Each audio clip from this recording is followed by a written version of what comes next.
안녕하세요. 집안 기둥을 뽑아온 줄도 모르고 결혼을 했어요. 그걸 알고도 결혼했으면 내가 미쳤지.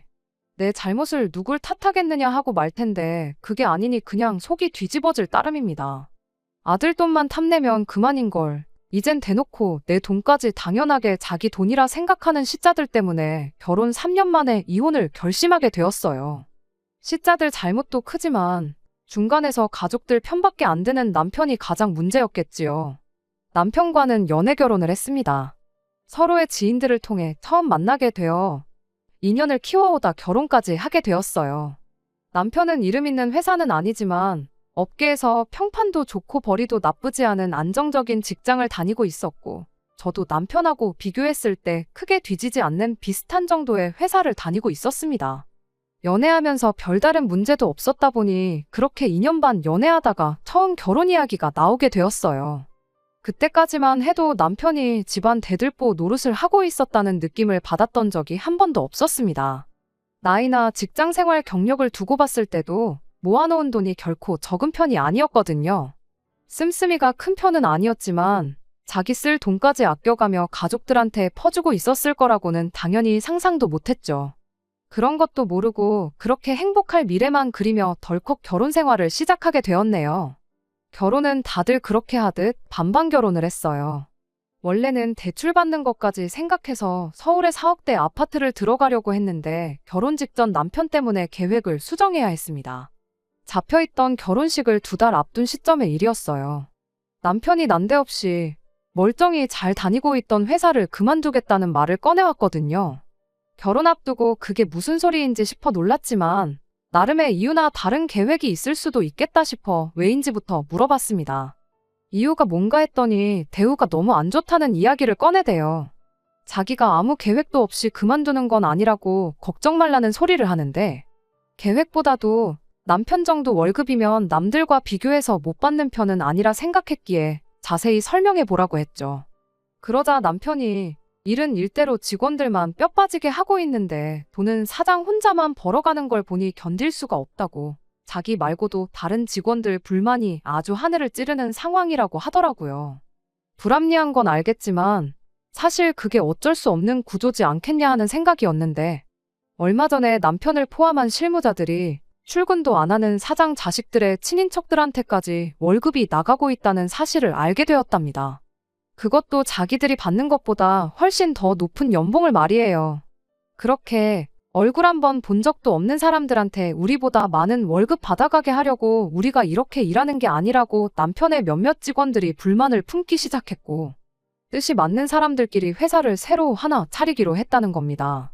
거래처와의 관계도 사장 때문이 아니라 실무자인 자기들이 꽉 쥐고 있다며, 새 회사를 차리기만 하면 그 회사 일감 뺏어오는 건 일도 아니라대요. 그렇게 그 회사 일감을 가져오면 얼굴도 모르는 사람들한테 나가는 월급을 자기들이 가져가는 거 아니겠냐고 엄청 자신감에 차서 말이에요. 저는 그래도 당장 벌이가 안 좋은 것도 아닌데 새 회사 차린다고 무조건 큰 돈을 벌 수 있다는 보장도 없지 않냐고. 다들 더러워도 참고 다니는 게 회사 일 아니겠냐, 그렇게 남편을 설득해봤지만 역부족이었어요. 이미 몇 명이 벌써 나가 새 회사를 차린 상황이고 남편은 지금 몸만 가면 되는 거라면서 초반에 빨리 옮겨야 나중에 가서도 창립 멤버 대우를 받는 거 모르겠냐고 저를 닥달했죠. 결혼을 2달 앞두고 이게 무슨 일인가 싶었지만 꼭 자기를 믿어달라는데 제가 무슨 방법이 있었겠나요. 결국 그렇게 남편은 회사를 그만두게 되었습니다. 그래도 약속한 대로 일주일도 안 지나 새 회사로 출근하는 모습을 보니 조금은 안심이 되었어요. 하지만 그렇다고 마음 놓고 있을 수만은 없었습니다. 벌어질 수 있는 최악의 상황을 생각하고 대비를 해야 했지요. 신혼집을 구하는데 대출 비중이 조금 높은 편이었는데 혹시나 남편 벌이가 줄어들 수도 있다고 가정하고 아예 신혼집을 다른 곳으로 알아보기 시작했습니다. 남편은 몸 별 걱정을 다 한다고 나왔지만 막상 첫 달 월급이라고 받아온 게 100만 원이 고작이었어요. 앞으로 회사에 일거리 늘어나고 자금이 돌기 시작하면 문제 없을 거라고 그냥 집은 구하려고 했던 곳으로 그냥 계약하자는데, 솔직히 미덥지가 못해서 그냥 처음 살기로 했던 집은 포기하고 모아놓은 돈만 가지고 작은 빌라 하나를 전세로 구했어요. 정작 결혼하고 나서도 월급은 별반 차이가 없었고 오히려 100만 원도 못 가져오는 달도 있었죠. 남편은 첫 술에 배가 부르겠냐며 태도를 바꿔왔고요. 무보수로 일하는 게 아니고 다 밀린 월급으로 적립되어 있다고 조만간 한 방에 받아올 테니까 갖고 싶은 거나 골라놓으라느니 별말을 다 하대요. 잘 풀릴 거라고, 이 걱정은 다 기우라고 저렇게 자신있게 말하는데 이미 결혼까지 한마당에 믿는 거 말고 제가 무슨 방법이 있었겠나요? 그런데 결혼하고 나서 하나씩 결혼 전에는 몰랐거나 아예 말조차도 하지 않은 사실들이 몇 가지 있다는 걸 알게 되었어요. 가장 큰 문제는 시댁 노후 문제였죠. 반반 결혼이고 그런 걸 다 떠나서 남편이 안정적인 직장을 포기하고 새 회사를 나가는데도 결혼을 결심할 수 있었던 건 양가 부모님 노후 문제가 다 끝나 있던 상황이었기 때문입니다. 엄밀히 말하면 시부모님이 노후를 대비해 모아놓은 돈이 아예 없던 건 아니었어요. 오히려 공무원 연금과 아버지 퇴직금으로 새로 장사나 투자나 최소한의 수입을 위해 무엇이라도 시작해야 했던 저희 집과 비교해서 순수하게 현금만 따지고 보면 시댁이 훨씬 많았습니다. 그런데 그게 사실은 없는 돈이나 마찬가지였어요. 왜 때문이냐면 바로 신우의 존재였습니다. 남편 아래로 1살 아래의 신우가 있어요. 저보다도 나이가 많은 손아래 신우죠. 서열이나 그런 걸 다 떠나서 신우가 저한테 어른 대접을 받고 싶어 한다면 충분히 그럴 의향도 있었습니다. 다만 문제는 신우가 존중이라고는 눈꼽만치도 해주지 못할 만큼 나이값을 못하는 사람이라는 사실이었어요. 시부모님이 가지고 있던 노후 자금이 알고 보니 신우한테 들어가고 있었다는 걸 결혼하고도 한참이 지나서야 알게 되었습니다. 그때까지도 신우가 정착을 못하고 이것저것 시도만 하고 있었거든요. 이걸 배운다, 저걸 해보겠다 하는 명목으로 이미 시부모님한테 뜯어간 돈이 상당했더라고요. 신우 딴에는 그걸 그냥 가져간 게 아니고 빌려간 거라고 말을 하긴 하는데 당장 무슨 수로 신우가 2억을 만들어서 시부모님한테 갚겠나요? 심지어 저희가 결혼했을 때도 신우는 뭐 따로 하는 거 하나 없었는데도 강남에 고층 오피스텔을 구해서 혼자 월세살이를 하고 있었어요. 일도 안 하는데 월세는 물론이고 생활비조차 스스로 조달을 못했기에 그 돈마저도 전부 시부모님 주머니에서 빠져나가게 되었던 거죠. 제가 시어머니였다면 그런 딸을 보면 속이 터질 텐데 신우가 앞으로 장차 사업을 하려면 큰 물에서 해야지 않겠냐며 강남 생활을 오히려 나서서 지원해 주신 분이 시어머니였습니다. 동네 장사 해봐야 그냥 최저시급 받고 알바하는 거랑 똑같다나 뭐라나 하는데 그걸 듣고 있자니 참 답도 없더라고요. 그래도 그 사실을 알게 되었을 때 충격적이긴 했지만 최대한 신경 안 쓰려고 노력했어요. 어쨌든 명목상 신우가 시부모님 등골 파먹는 게 아니고 빌려간 거라고 자기 입으로도 그렇게 강조를 했으니 아르바이트라도 하면서 월이백 수입으로 시부모님 모시고 같이 살던 시부모님 노후 문제는 앞으로 신우가 알아서 해야 할 문제라 생각했지요. 저희는 결혼할 때 시댁에 손 벌린 거 하나 없었으니까요. 그런데 너무 안일하게 생각했었나 봐요. 결혼한 지 1년이 딱 넘어가니 시부모님이 합가해서 같이 살자는 말을 꺼내오더라고요. 이유가 뭔가 하니 신우 창업자금을 대줘야 한다는 거예요. 그런데 가지고 있던 돈 대부분을 이미 신우가 죄다 받아갔고 남은 돈만 가지고는 돈이 모자라니 살고 있는 집을 팔아서라도 그걸 해주겠다는 이야기였죠. 아니, 그럼 집 팔아서 가게 차려주시고 신우 사는 집에 들어가 사시면 되는 거 아니냐 했더니 신우가 강남에 자취하는 데가 세 사람 살기에 발 디딜 틈도 없이 비좁아서 안 된다는 소리를 하시더라고요. 큰 물에서 살며 사업 안목을 키워온 신우가 드디어 가게를 차리게 된 건데 이제 더 이상 강남에 살 필요 없지 않은 거 아니냐고. 모르긴 몰라도 강남에 월세 내고 살 돈이면 조금만 외곽으로 들어가도 방 2개짜리 빌라는 구하실 거다 그렇게 말을 해도 도무지 듣지 않으시대요. 그래서 시부모님을 일단 저희 집으로 모시고 갔죠. 저희 집이라고 넓은 게 아니었거든요. 남편 덕분에 번듯한 아파트 구하려다가 막판에 상황 보고 돈 좀 더 모아 들어가자고 돈에 딱 맞춰서 대출 없이 구한 전세가 13평밖에 안 되는 구축 빌라였어요. 그 와중에 남편이 고집을 부려서 이런 걸 신혼집이라고 가족들한테 보여주기 싫다고 집들이도 안 했었다 보니 시부모님한테 저희 집 상태도 한번 보여주는 게 수라고 생각했습니다. 그렇게 저희 집에 모시고 갔더니 시부모님도 이 집은 아니다 싶었는지 뭘 멀쩡히 직장 생활하는 것들이 이런 코딱지만도 못한 집을 신혼집이라고 구했느냐고 뭐라 하시더라고요. 어머님 아들이 멀쩡히 잘 다니던 직장 그만두고 월급이라고 100몇만 원 벌어오고 생활비라고 40만 원 주는 게 전부라 어쩔 수 없었다 한마디 하고 싶었지만 그때까지만 해도 남편과 사이가 좋았고 약속 지키겠다고 고생하는 사람한테 찬물 끼얹는 것 같아 최대한 말을 아꼈습니다. 그랬더니 시어머니가 대뜸 그러면 이 집에 들어가 있는 전세금이 얼마냐 묻더니 니들 통장에는 얼마 들어있냐고 물으시대요. 그런 건 왜 궁금하시냐고 따져묻기도 전에 옆에 있던 남편이 전세로 얼마 들어가 있고 결혼할 때 돈이 얼마나 남았고 그 후로 한 2천은 모으지 않았겠냐 하고 대답을 하는 겁니다. 저 인간이 눈치도 없이 왜 저러나 싶은 와중에 그 말을 듣고 돌아온 시어머니의 반응이 더 어이가 없었습니다. 그러면 니들 전세금 빼고 내 돈이랑 니들 돈 합쳐서 신우 가게부터 일단 차려주고 니들은 우리 집에 들어와서 살면 되겠구나 하는 소리를 꺼내왔으니까요. 당신들이 신우한테 받아낼 돈이 억 단위인데 특별히 이번만 감안해서 신우가 가게 차리고 자리 잡고 그러면 저희 돈 먼저 갚아주게 하겠다고 엄청 선심 쓰듯 말하는데 어이가 없어서 대답도 못하고 그 자리에 멍하니 서 있기만 했습니다. 남편은 그런 큰 문제를 어떻게 하루 만에 바로 대답하겠냐고 우리가 상의해보고 대답드리겠다 하고 시부모님을 집에 모셔다 드리고 왔어요. 그 자리에서 거절했다간 시어머니랑 무슨 일이 났어도 났을 것 같으니 남편이 머리를 써서 좋게 상황을 종료시키고 나중에 전화로 따로 거절 의사를 밝히려고 그러는가 보다 하고 안도의 한숨을 내쉬었는데 시부모님 집에 모셔다 드리고 집에 돌아와서는 한다는 소리가 생각 좀 해봤냐는 말을 무심하게 툭 던지더라고요. 그때까지만 해도 남편이 농담하는 거라 생각하고 뭘 그게 생각까지 해볼 일이냐고 그렇게 대답했더니 남편 표정이 밝아지더니 그럼 언제가 좋을까 하고 저한테 되묻더라고요. 아직 1년 가까이 계약이 남아있어서 좀 그런데 잘 이야기하면 그냥 돈을 빼주지 않겠냐.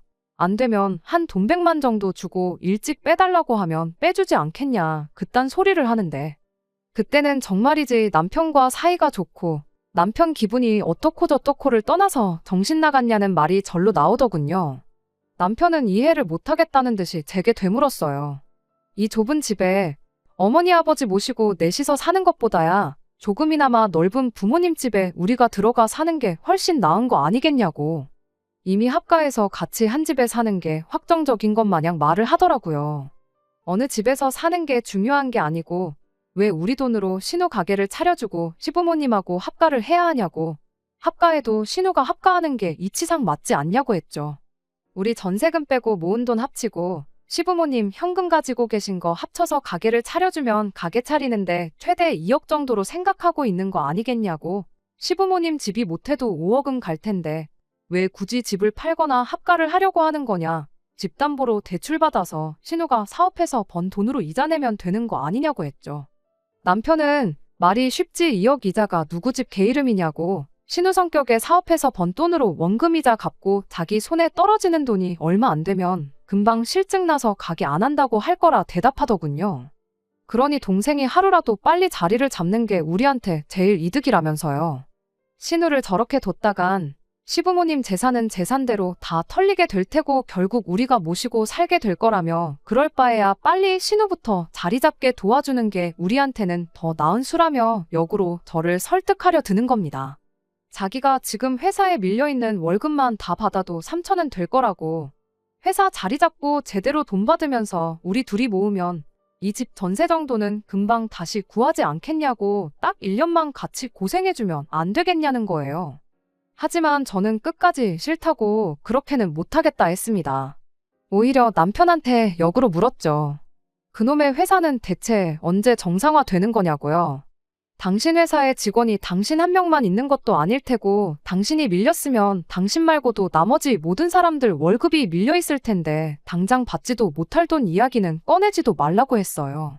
다음번에 이 이야기 꺼내고 싶으면 밀린 월급은 묻지도 않을 테니까 제대로 된 월급부터 받아오고 꺼내라고 그렇게 한마디 하고 말았죠. 남편은 제 말에 자존심이 많이 상했는지 그 길로 현관문을 박차고 집을 나가버리대요. 생활비라고 40만 원 가져다 줄 때도 한 번 싸운 적이 없었는데 말도 안 되는 타이밍에 시부모님 합가 문제로 결혼 1년 만에 남편하고 처음 대판 싸우게 되었습니다. 그래도 제가 강하게 나와서 그랬나. 남편은 그날 이후로 단 한 번도 신우 가게나 시부모님 합가와 관련된 그 어떤 말도 제 앞에 꺼내지 않았어요. 월급 제대로 받아오는 날에 큰 소리를 치지 않을까 하는 생각이 들긴 했지만 그 후로 1년이 더 지나는 동안 남편이 집에 가져오는 돈은 150만 원에서 200만 원이 전부였거든요. 자기 가족들 보면 아쉽긴 했겠지만 남편이 저한테 뭐라 말을 할 수 있는 상황은 아니었죠. 아무튼 남편 벌이가 나아질 기색을 보이지 않다 보니 이후로 남편과 그걸 이유로 몇 번 다투기도 했습니다. 세상 어느 기업이 직원들 일 잘하는 거 보고 일감을 주겠냐고, 당신 다니던 전 회사 사장이 아무것도 안 하고 회사 수익으로 가족들 몰래 월급 주고 그랬어도 여지껏 쌓아놓은 게 있으니 회사를 그만큼 키우고 굴리고 있었던 거 아니겠냐고. 당장 더럽다고 다 같이 우르르 그만뒀을 때나 힘들었겠지. 2년이 지나버린 지금 그 회사는 다시 사람 뽑아서 멀쩡히 잘 굴리고 있을 거라고. 여지껏 당신 벌이를 보면 그 회사 일감 뺏어오는 건 이제 물 건너간 이야기 아니겠냐고 강하게 한마디 했었어요. 계속 그 돈 받고 일할 바에 자존심 숙이고 먼저 회사에 다시 받아달라 이야기를 해보던가. 아니면 더 늦기 전에 새 일자리 구하고 이직이라도 하던가 하는 말도 했었죠. 돈 얼마 덜 벌어오게 되는 것보다 저러다 남편 회사가 어떻게 되기라도 하면 큰일이겠다 싶어 저는 제 나름 최선의 조언을 해줬던 겁니다. 하지만 그럴 때마다 남편은 이쪽 일이 어떻게 돌아가는지도 모르면서 그렇게 맘대로 말하지 말라 대답했어요. 그리고는 꼭 그달 월급으로 400만 원 정도를 받아왔었습니다. 이달은 일이 잘 풀렸다는 식으로 말을 하고는 했는데 그걸 보니 또 진짜 되기는 되는 건가 싶기도 하고, 사실 이 상황이 누구보다 힘든 건 남편이 아니겠나 하는 생각이 들었어요. 그게 아니고 꼭 다툴 때마다 늘어나는 월급을 보면 의심부터 했었어야 했는데 그냥 남편을 보채지 않고 조금만 더 기다려보는 바보 같은 선택을 하고 말았습니다. 시부모님을 모시고 신우한테 가게 차려주자고 말을 꺼냈던 건 그때 단 한 번뿐이었고, 그걸 떠나서 남편이 누구보다 더 모든 걸 제자리로 찾기 위해 누구보다 더 열심히 하고 있다고 생각했었거든요. 그런데 세상에, 제가 생각하던 그런 게 전혀 아니었어요. 남편은 철저히 저를 속이고 뒤에서 자기 가족들을 챙기는 데만 혈안이었던 겁니다. 그걸 알게 된 건 정말 우연이었어요. 언제까지 저를 속일 속셈이었는지는 모르지만 아마 그날이 아니었으면 평생 몰랐을 수도 있었겠다는 생각이 드네요. 제가 하는 일 특성상 주에 하루는 재택 근무 신청을 할 수 있거든요. 평소에는 출근을 선호하기는 하는데 보통 밀린 집안일 한 번에 해치우고 주말에 푹 쉬고 싶은 금요일에 재택 근무를 신청하는 편이에요. 그날은 같은 이유로 재택 근무를 하고 있었던 날이었고요. 남편이 출근길에 오늘따라 몸이 너무 안 좋다고 그렇게 말을 했는데 점심때쯤 돼서 도저히 못 버티겠다고 일찍 집에 들어왔어요. 감기 몸살 기운이 있는 것 같다길래 병원에 다녀오겠냐 물었더니 그냥 한숨 푹 자면 괜찮아질 것 같다며 얼마나 몸이 안 좋은 건지 아주 죽을 상을 해가지고는 가방도 식탁 의자 위에 대충 내려놓고 옷도 안 갈아입고 그대로 방에 들어가 눕대요. 어차피 다음날이 주말이기도 하고 옷이야 구겨지든 말든 지가 자다가 불편하면 알아서 갈아입겠지 생각하고 그냥 자게 뒀지요. 그렇게 남편이 방에 들어간 지 한 30분쯤 지났나 남편 가방 안에 있던 전화기가 울리더라고요.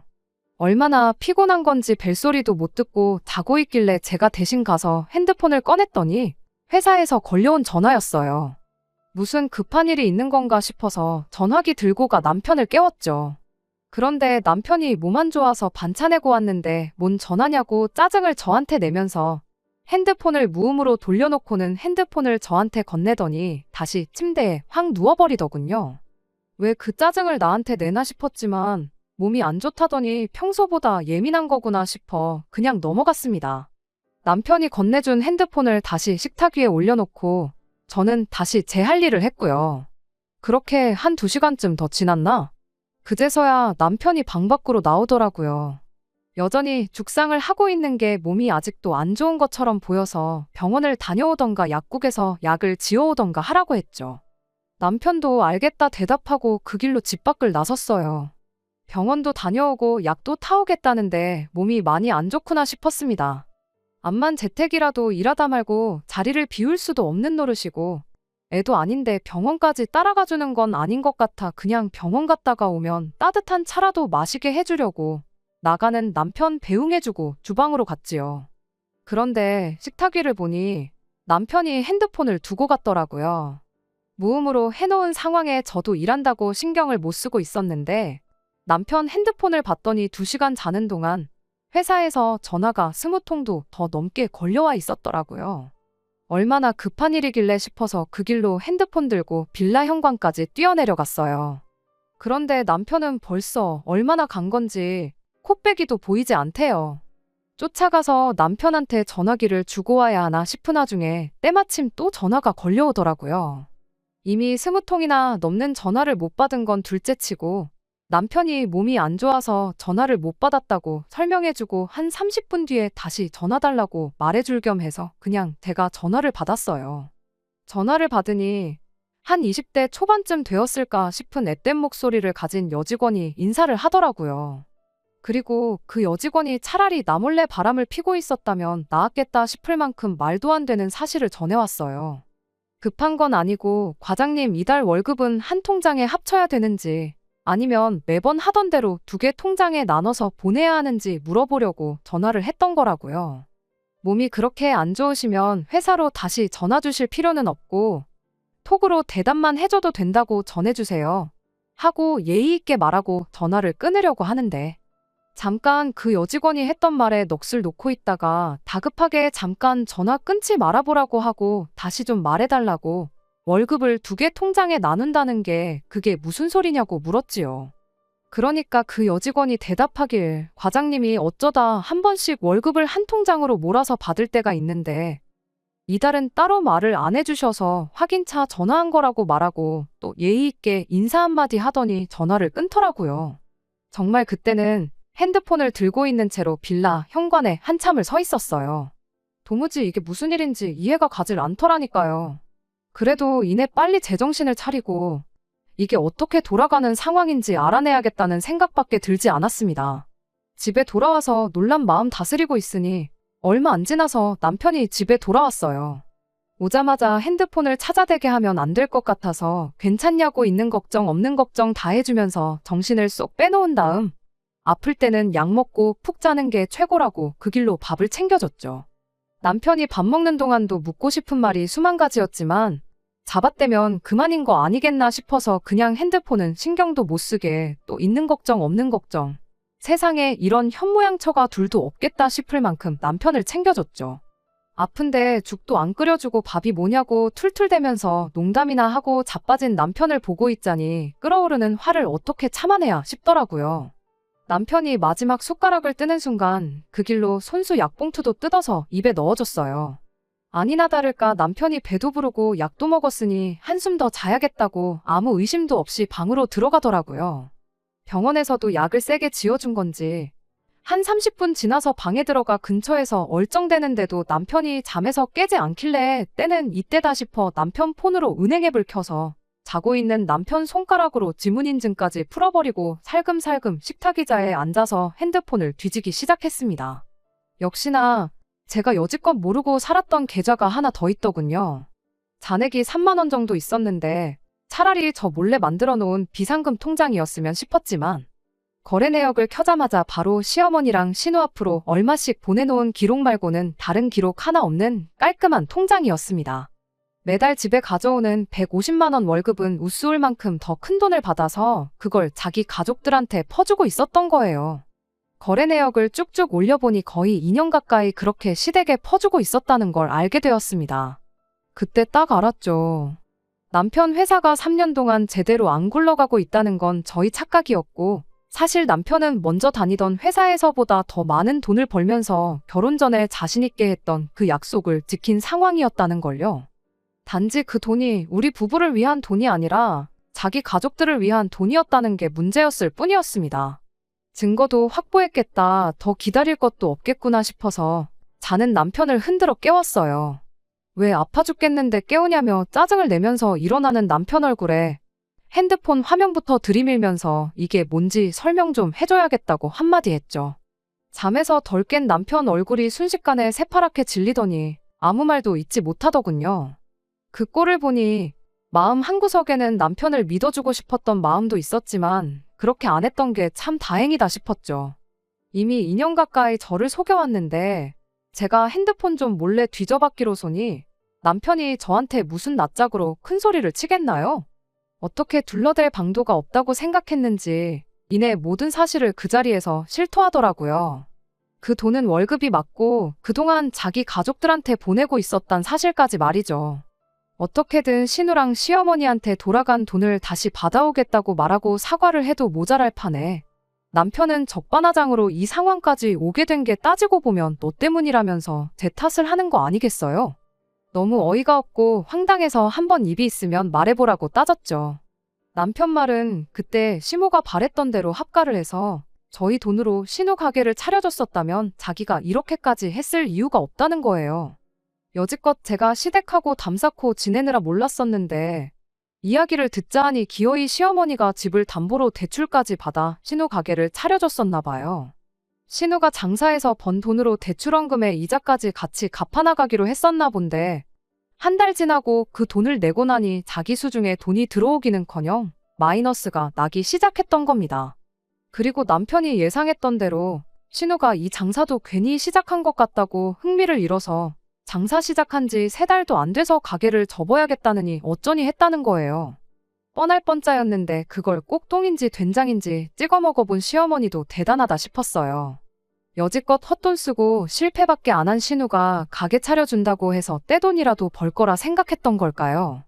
아무튼 시모는 시모대로 이번에는 그냥 넘어갈 수 없다 생각했던 건지 복장이 있는 대로 다 터져가지고 당장 딸년이 노후 자금은 물론이고 집담보까지 잡아 대출까지 받아 홀랑 털어갔는데 돈을 갚기는커녕 오히려 손해만 내고 있었으니 집에 아주 난리가 났었던가 봐요.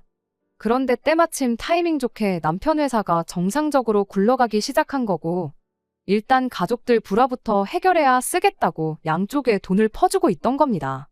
그걸로 시어머니 대출이자에 원금까지 갚아주고 있던 거고 혹시나 또 신우가 그렇게 해도 벌이가 시원찮아서 안 한다고 할까봐 용돈까지 챙겨주고 있었던 거래요. 그렇게 집에 가져오는 돈에 시댁에 퍼주던 돈까지 합치면 월급이 많아도 너무 많다 싶었는데 알고 보니 그동안 밀린 월급까지 일부를 월급이랑 같이 받고 있었다는 사실까지 알아냈어요. 거기까지 알고 나니 이 인간하고 더는 말도 섞기 싫더군요. 혹시나 밖에서 돈 없다고 기죽고 다닐까봐 나머지는 용돈하라고 생활비도 40만 원씩만 받아서 아끼고 아껴 쓰던 제가 다 바보같이 느껴졌어요. 2년 가까운 세월을 작정하고 저를 속이고 그걸 제 탓이라고 우기는 인간하고 백날 떠들어봐야 뭐 하겠나요? 그냥 그 길로 시댁으로 쳐들어갔죠. 솔직히 그때는 제가 무슨 생각을 하고 있는 건지 저도 몰랐어요. 사과하고 여태까지 남편이 퍼준 돈을 돌려준다고만 한다면 이혼은 안 해도 되는 건가? 이미 부부 사이에 신뢰라는 게 사라져버린 마당에 그 돈 얼마 돌려받는다고 앞으로 평생 이 사람과 행복할 수 있을까? 머릿속에는 온통 그런 생각들 뿐이었지요. 2년간 연락도 없이 지내던 며느리가 갑자기 시댁에 쳐들어오니 시어머니도 대충 무슨 일 때문에 왔는지 감을 잡은 듯 할 말이 있으면 해보거라 하시더군요. 그래서 됐고 신우부터 부르라고 했죠. 신우까지 다 한자리에 있어야 이야기가 될 것 같았으니까요. 예상외로 신우가 순순히 오겠다고 하는 걸 보니 이 사람들한테 자기들이 잘못했다는 인식이 전혀 없는 거구나 싶은 생각이 들었어요. 신우가 도착한 뒤에 저는 단도직입적으로 제 용건부터 꺼냈습니다. 그동안 받아온 돈이 얼마인지는 남편 통장에 고스란히 기록이 남아있으니까 받은 돈만 그대로 뱉어내라고요. 그러면 이혼까지는 저도 다시 생각해보겠다고 했죠. 돌아온 시모와 신우의 대답은 고민할 것도 없이 노였습니다. 그래도 가족끼린데 여유가 있는 집에서 힘든 집 좀 도와주고 그럴 수 있는 거 아니겠냐고 오히려 저보고 너무 이해심이 부족한 거 아니냐고 따지고 들더군요. 그래서 제가 가족끼리면 당연히 도와줄 수 있다고 그런데 2년 동안 나한테 말 한마디 하지 않고 나를 쭉 속이고 있지 않았냐고 가족한테도 말 한마디 못할 만큼 떳떳하지 못한 짓을 하고 있으면서 이제 와서 상황 불리해지니까 가족 타령하지 말라고 아주 역겹다고 그렇게 한마디 해줬어요. 적어도 시모는 앞으로는 안 받을 테니까 좋게 좋게 넘어가자고 저를 설득해보려 노력이나마 하는데 신우는 동생이 돈 잘 버는 오빠한테 용돈도 못 받냐며 앞으로도 계속 틈만 나면 돈을 받을 것처럼 말을 하대요. 어이가 없어서 콧방귀 한번 뀌어주고 시어머니한테 한마디 했어요. 신우의 어딜 보고 저런 걸 가게만 차려주면 사람 구실 할 거라는 생각을 하신 거냐고. 차라리 그 돈으로 불쌍한 사람이라도 도왔으면 보람이라도 차지 않으셨겠냐 그렇게 한마디 했죠. 그랬더니 신우가 그 말에 긁힌 건지 혼자 얼굴이 시뻘겋게 변해서 노발대발하더니 저한테 다가와 냅다 제 뺨을 날리더군요. 나이도 어린 게 그래도 오빠랑 결혼했다고 형님 대접을 해줬더니 사람이 우습게 보이냐며 어디 오늘 한번 너 죽고 나 죽자고 성질을 부리는데 돈도 돈이지만 뺨까지 맞은 상황에 저도 더는 보이는 게 없어서 그 길로 신우 머리채를 붙들어 버렸어요. 막상 귀싸대기까지 먼저 날려놓고 저한테 머리채를 붙들리니 어떻게든 빠져나가 보겠다고 허리를 숙이고는 꼼짝도 못한 채 이것 좀 놓으라고 소리만 고래고래 지르고 있더라고요. 시어머니도 가세해서 이거 놓으라고 제 등짝을 때리기 시작했고 남편하고 시아버지가 나서서 저를 뜯어내려고 했지만 어디 머리채에 움켜쥔 손이 쉽게 풀리겠나요? 한참 동안에 씨름 끝에 저를 떼어내긴 했는데 그러고 나서 보니까 움켜쥔 제 손에 신우 머리카락이 한 움큼 있대요. 신우가 저를 고소하겠다고 난리를 떨길래 어디 해볼 테면 해보라 말하고 아들도 돌려줄 테니 아들 돈으로 빚을 갚든 신우를 먹여 살리든 좋을 대로 하라고 한마디 해주고 시댁에서 뛰쳐나왔습니다. 그렇게 3년 결혼 생활에 종지부를 찍게 되었어요. 신우가 큰 소리 떵떵 친 대로 머리카락 몇 개 뽑힌 걸 가지고 저를 폭행죄로 고소를 해왔습니다.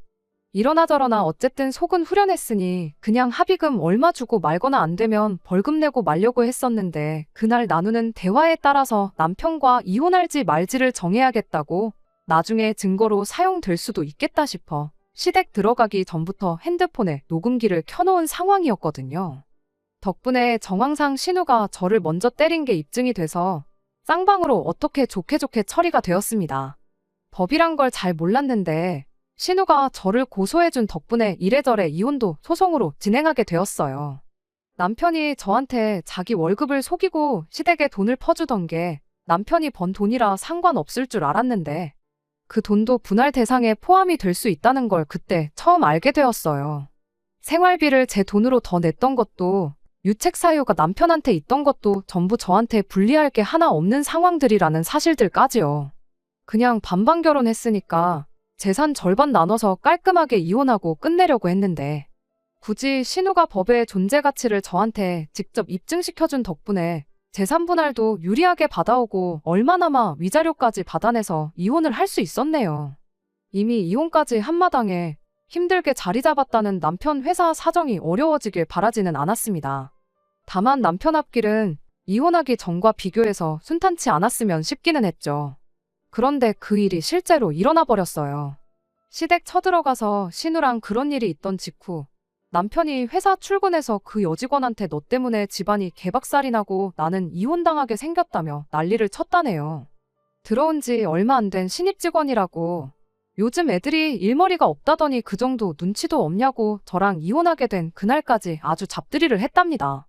그런데 또 요즘 애들이 어디 보통 애들인가요? 남편이 그러던 걸 그대로 녹음해서 증거를 수집해서 고용노동부에 신고를 했는가 봐요. 요즘 안 그래도 사회가 그런 일로 많이 민감해하는 시대잖아요. 그렇게 결국 남편은 회사에서 해고 조치를 받게 되었답니다. 그래도 밀렸던 월급은 다 받아서 나왔는가 본데 그거 얼마나 된다고 시댁 빚이나 갚아줄 수 있을까 싶대요. 내가 벌어오는 돈이 있다고 자기 월급까지 숨겨가며 똥오줌 못 가리고 지 가족들 퍼주던 인간이 개털이 된 지금도 그 잘난 대들보 노릇을 하려고 들지는 참 의문이네요.